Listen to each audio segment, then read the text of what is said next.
There's crime in the streets of Hong Kong. Keep your wits about you and your fists ready for a fight. In this open world action-adventure game, the gritty underworld is your life. But be wary, as the line between friend and foe may begin to blur. Hello there, my name is Red, and welcome to Have You Played It? A series taking a look at a game you may or may not have played. So out of nostalgia or curiosity, let me show you Sleeping Dogs. Don't forget to like, sub and comment, it all really helps me out.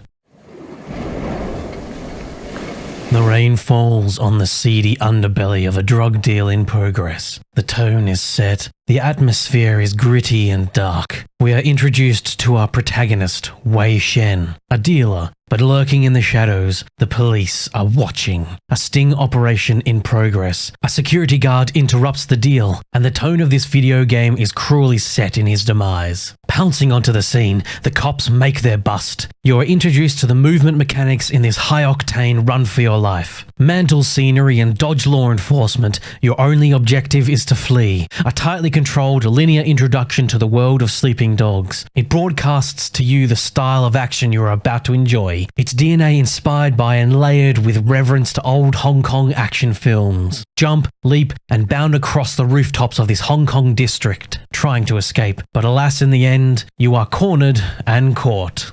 While waiting for interrogation, you meet Jackie, a friend from the poorer district called the Old Prosperity Projects, the area Jackie and Shen grew up in as kids. He waxes poetic about the old times and the two quickly catch up. Shen has been in America since he was 10, his mother moving him and his sister Mimi, 10 years Wei's senior, there to help Mimi get out of drugs. Now back in Hong Kong, Jackie and Shen make plans. Jackie is a low-level criminal and known to, but not part of, the Water Street Gang, a branch of the triad criminal organisation the Sun On Yee, mostly made up of members from Old Prosperity. Jackie promises to make introductions once Shen is released. Now up for interrogation is Wei Shen. During the interview, we get the reveal. You must be a very dangerous man, Wei Shen. That is exactly what we want people to think. I trust that my men weren't too rough on you, officer. You might ask them the same question, sir. Those guys are out of shape. It paid off, though. I made contact with Jackie Ma. You, Wei Shen, are an undercover cop. The drug deal? A setup to get him and Jackie in the same cell, as well as legitimize Shen's credentials as a criminal. Shen's job is to climb the ladder of the Sun On Yee and dismantle it from the inside out. Let go, we meet up with Jackie to go meet Winston, the leader of the small-time Water Street Gang. Along the way, though, we are accosted and get our first fight. We learn to punch, both with light and heavy attacks, as well as grappling. The combat is very reminiscent of the Batman Arkham games, a game I will also make sure to cover sometime soon. Combatants surround you. They will dive in to attack. Your goal is to keep your head on a swivel and combo attack enemies as they come. The system favours knocking down enemies and swiftly moving on, repeating until no one stands back up. Sleeping Dogs is heavily focused on the melee combat. There are guns and melee weapons, but these cannot be stored in your inventory or bought. You only come across them on missions or as disposable drops from enemies. Being so heavily focused on combat, the game gives you many melee attacks. More become unlockable as you level up. The last goon you take down in this tutorial gives you the opportunity to experience the environmental takedown system the game employs. When sufficiently injured, enemies can be grappled and these red highlighted spots can appear. Running enemies into these spots allows an over-the-top Hong Kong movie action takedown. I can easily see in my mind's eye these brutal takedowns on the silver screen. If any of these takedowns are homages to real-life movies, do let me know in the comments, I'd like to know. Once defeated, with Jackie's body and ego bruised, we leave to meet Winston. The meeting is tense and trust is not easily earned in the criminal underworld, as one might expect. Winston finally remembers Shen's sister, Mimi, who Shen sadly reveals is now dead. The voice actors and the writing are very well done. Here and throughout the game you will be delighted with these characters. Jackie is a prime example. He is boastful, likes to put on a brave face, but the veil can drop. We see and hear an idealistic, naive kid still stuck in the streets he grew up in. He idolizes the idea of the criminal underworld. He takes joy in bringing in Wei Shen, Not just because it's someone from the good old days, a childhood friend, but because he sees a competent, strong man in Shen, a man of action, and dare I say, someone Jackie wants to be. Bringing in Shen could mean having a friend inside the Sun On Yi, someone with a chance of moving up the ladder and hopefully bringing him along too. He sees the prestige, his own advancement through Shen, as well as the ability to be helpful. I think sadly, most of all, he just wants to be acknowledged, to be finally seen as a useful person to others that clearly see him as pitiful or worthless. All of this you can glean from just a few interactions with Jackie and the world around him. Now, dear viewers, that is fantastic storytelling performed by great voice actors. Given an opportunity to prove himself, the steroid junkie Winston gives Shen over to the other clearly roided up guy in the room, Conroy, an enforcer for the Water Street gang. He's highly suspicious of Shen immediately and makes no effort to hide his disdain. I mean, to be fair to the guy, he's right, but he's a real jerk about it. In the guise of a hazing, we get another tutorial, this time learning to counterattack. Enemies around Shen become outlined in red when an attack is incoming. Press the counter button to block and counter their attack. With attacks, grappling and now countering, you can begin to flow with the combat and deal with any enemy. As is tradition, beat the ever-loving crap out of them only for their arrogance and feeling of superiority to remain untarnished somehow. This is when we are introduced to Dogeyes, the leader of the rival gang and former friend of Winston. Oh, Mimi. Oh, yeah. First girl ever sucked my I apologize. I'm really sorry. Your sister me.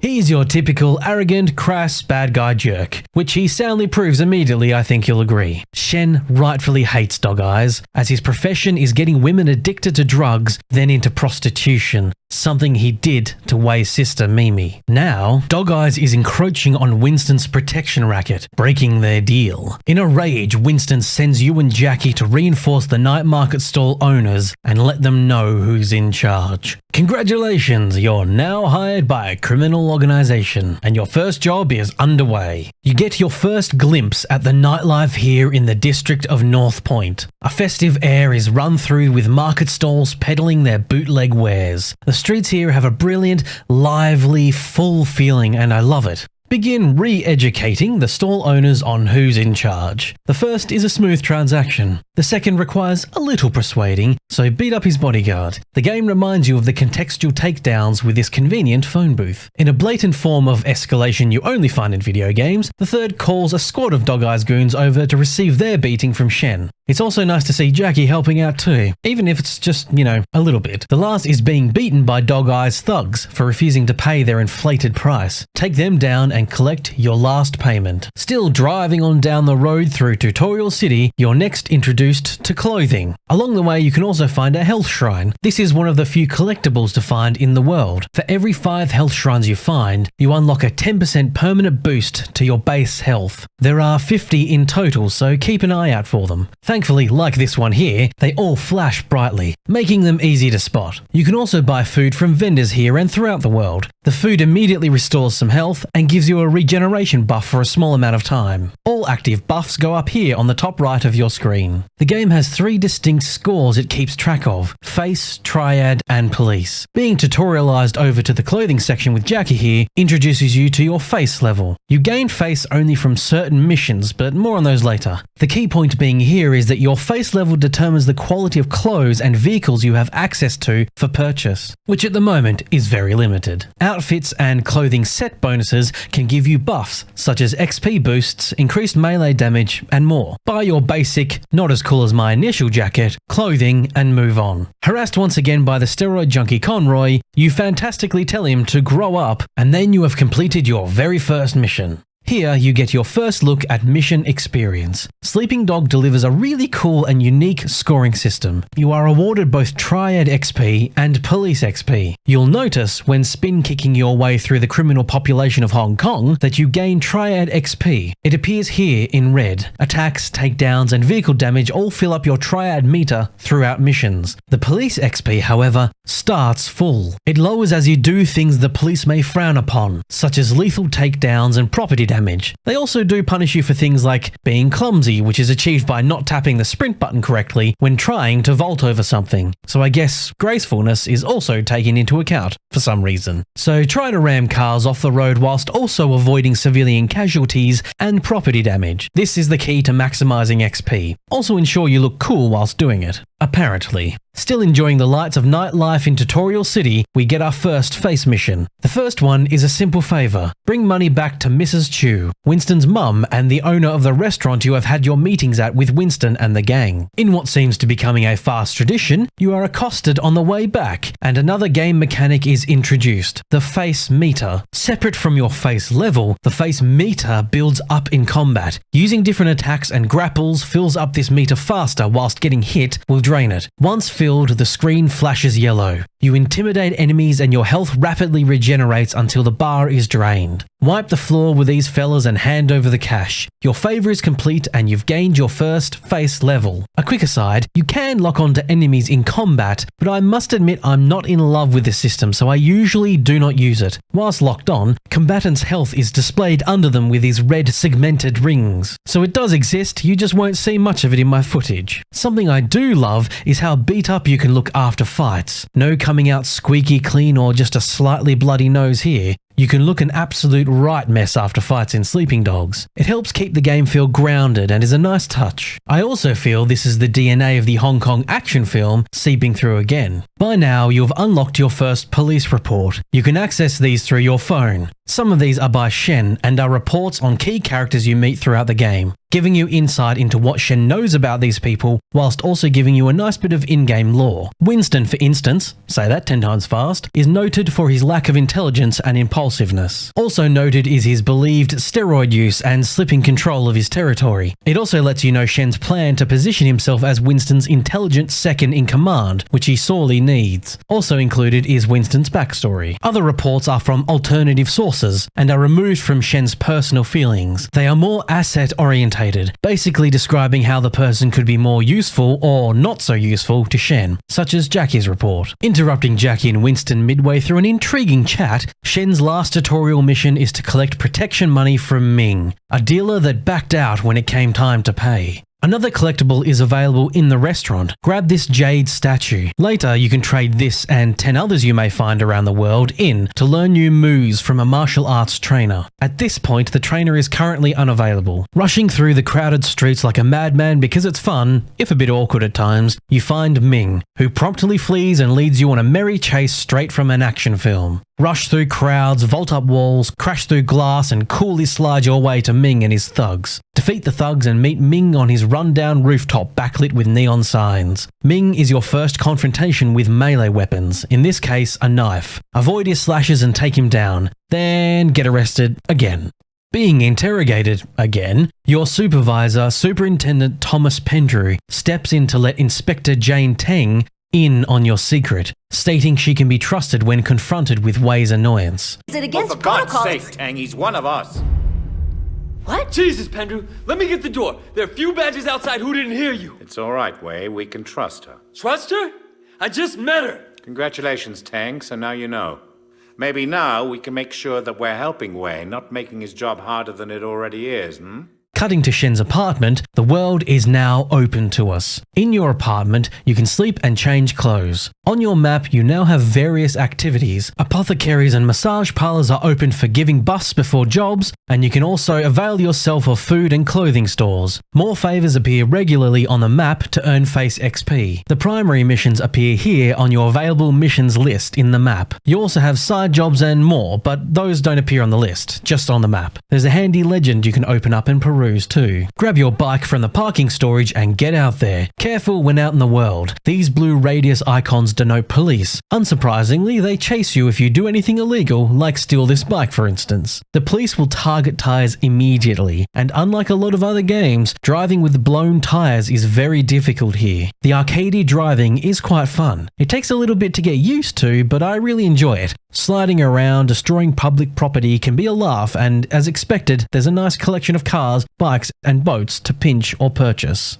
I also love how quickly the police give up once they've lost sight of you. It's a nice change of pace from other games and lets you get back out into the world immediately. Moving on to our next mission with Jackie, Shen begins his manipulation of Jackie. He's rather reserved and happy to just sit back, pay his dues and wait for his loyalty to be rewarded. Shen convinces Jackie that action is the next best step forward, taking the initiative and grabbing life with both hands. No waiting around for handouts. A solid if typical manipulation technique. Jackie knows Dogeyes has a small shipment of stolen goods incoming. Seizing the opportunity, Shen and Jackie disguise themselves to intercept and steal the shipment. You'll notice as you play, Shen is a very good manipulator, convincing people to take actions. It's what makes him a good undercover cop. He's fueled with a burning passion to take down Dogeyes and punish him for what he did to Wei's sister. In Wei's eyes, he may not have killed Mimi, but he manipulated her onto the path of inevitable destruction. Head to the shipment currently being loaded at the docks. On the way to this and various other accompanied missions, you get a chance to chat, Jackie asking Shen about relationships and other such things. It's a world-building device you're probably familiar with.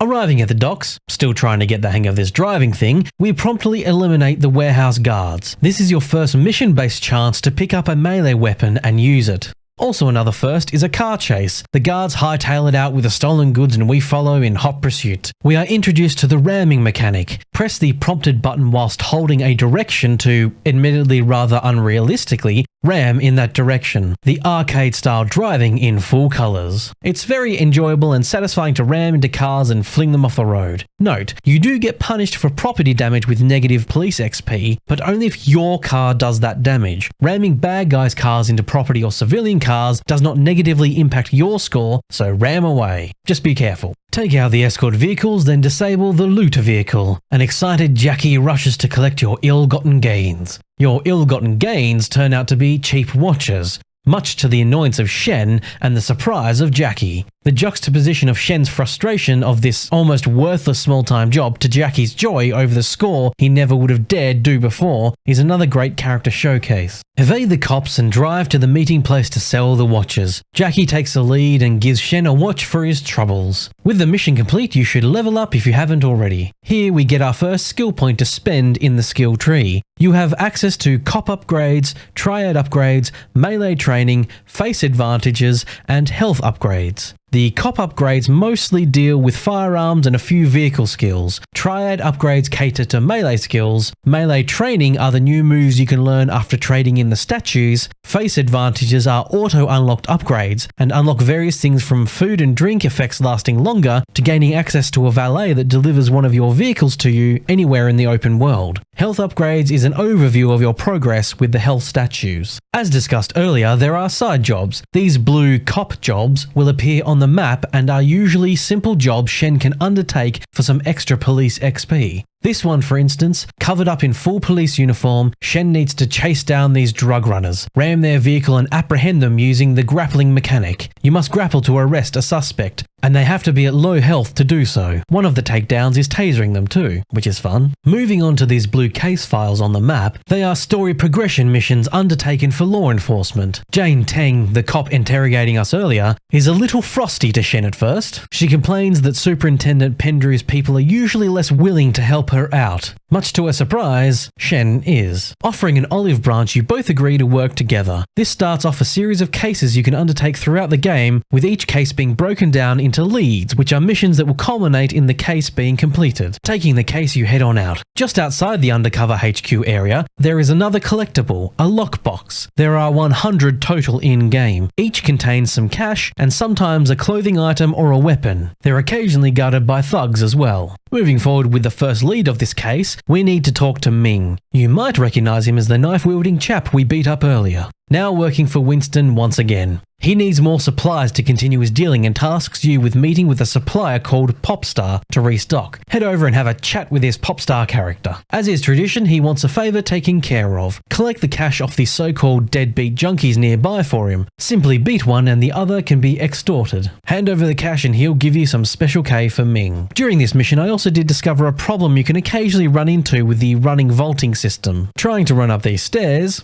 Shen was rather insistent on awkwardly flinging himself up on the railing instead. Buy the drugs and flee from the incoming police. You cleverly get introduced to the counter system you need to use to flee cops if they get close. Hitting the prompted button, you reverse an arrest and handcuff the officer instead. Failing this will get you cuffed and a mission failure. Get your illicit goods back to Ming and the first lead is complete. This first case is about taking down pop star's Racket. The other cases deal with street racing, kidnapping, and a serial killer. It's all interesting and fun stuff, so make sure to get out there and work those cases. Another great example of the diverse Favour missions you can do is this one. This lady wants you to drive her car into the harbour for insurance money. The car is already beaten up badly, so you need to ensure it doesn't get destroyed beforehand. Drive off the ramp and splash into the water. You also discover here that Shen can swim, which is fortuitous. In the world, little events can happen. I'll show you the one I found most common around the world. When walking around, someone will have their purse snatched. You can sprint after them,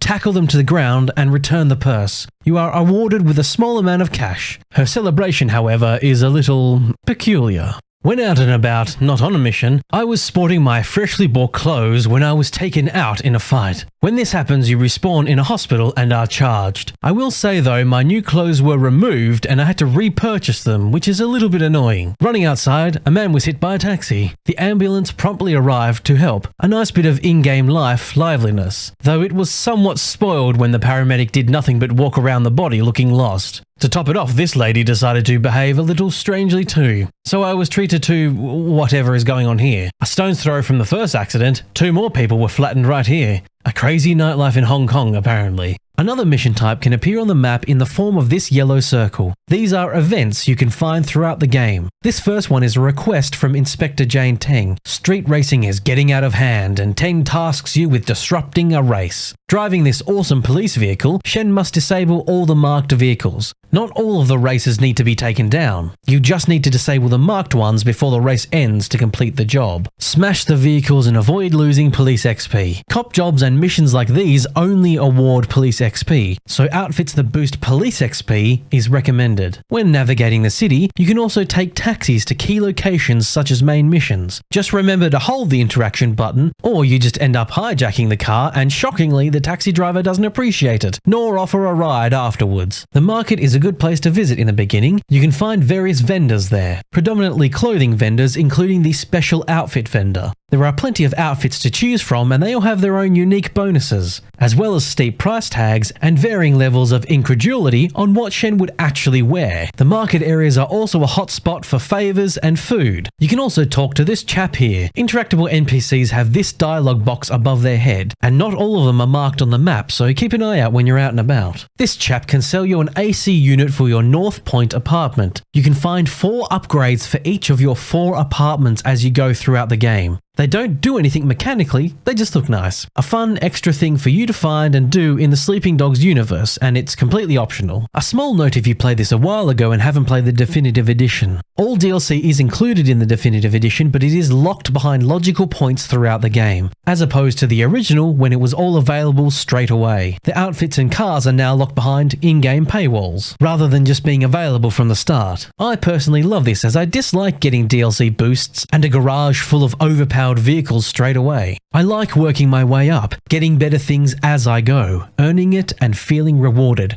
I really appreciate the developers doing this here for the Definitive Edition. And speaking of vehicles, let's head to a car dealer and browse their wares. On the way, knock over a parking meter or 2. I like how you get a small bit of cash and a jingly noise every time you destroy one. It's a nice touch.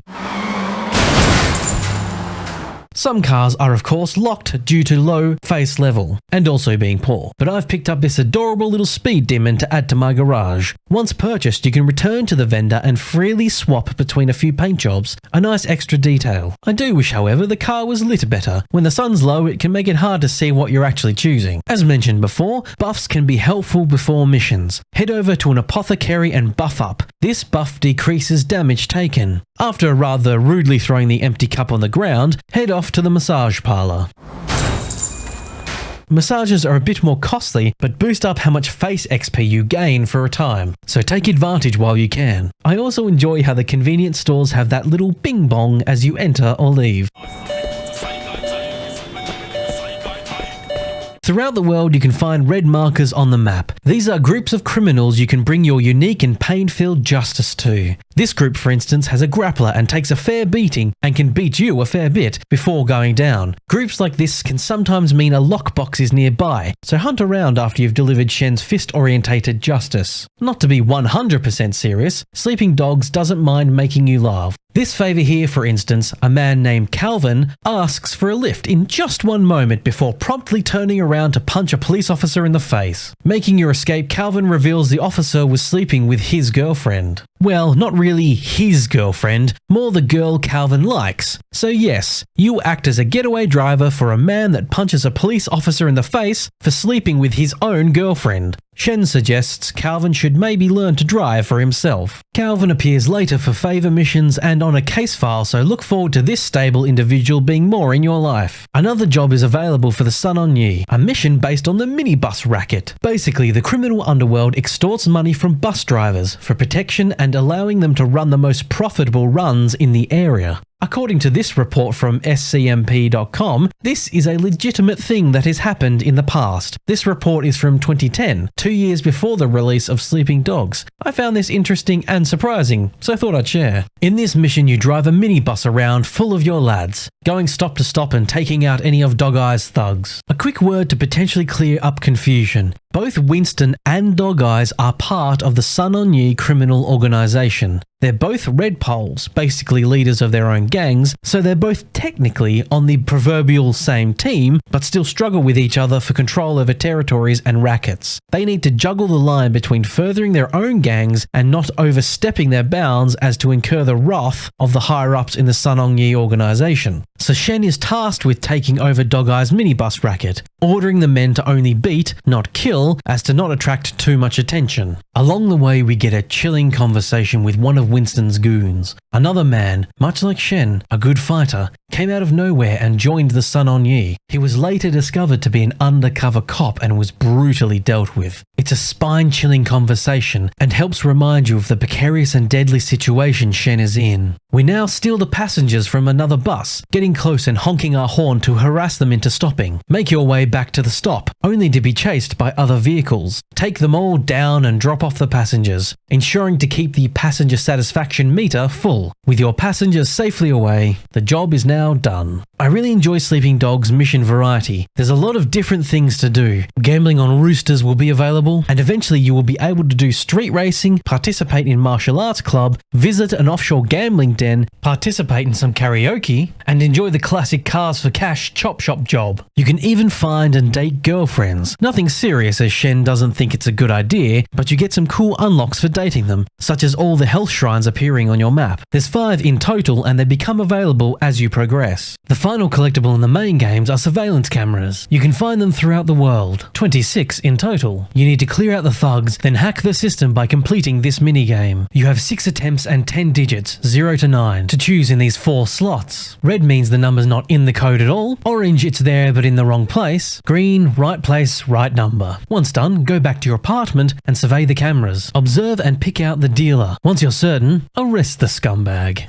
In the end, I find Sleeping Dogs to be a genuinely enjoyable game. It's a great pleasure to zip around the authentic streets of Hong Kong in a thrilling, action-packed open-world game. The characters are well written and some may even grow on you. The story twists and turns, keeping you guessing and on your feet. All mixed in with throat-clenching moments of near discovery for Shen, with loss and betrayal around every corner. It's a Hong Kong action film made into a video game. The world is a gorgeous place to explore, to drive around in and take in the sights. The combat system is deep and won't bore you quickly. The enemy variety isn't the greatest, unfortunately, but I still enjoyed it. Upgrades, unique XP, replayability, fun in-game achievements, cars, bikes, boats, collectibles, and clothes. Sleeping Dogs has it all. Not to mention, on top of that, it has 2 story-based expansions, Nightmare and North Point, a Halloween spooky time that has Shen fighting vampires and ghosts, and The Year of the Snake, which is a post-main game storyline dealing with doomsday cultists. Both are short, but another fun experience. Sleeping Dogs sadly has yet to see a sequel. One was planned but cancelled.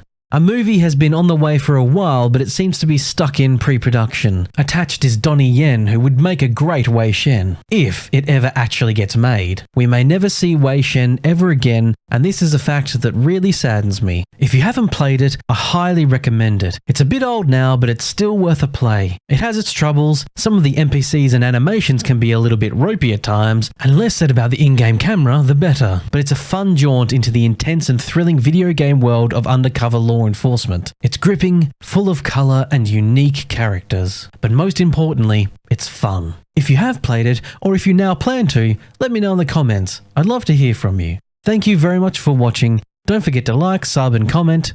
Goodbye for now.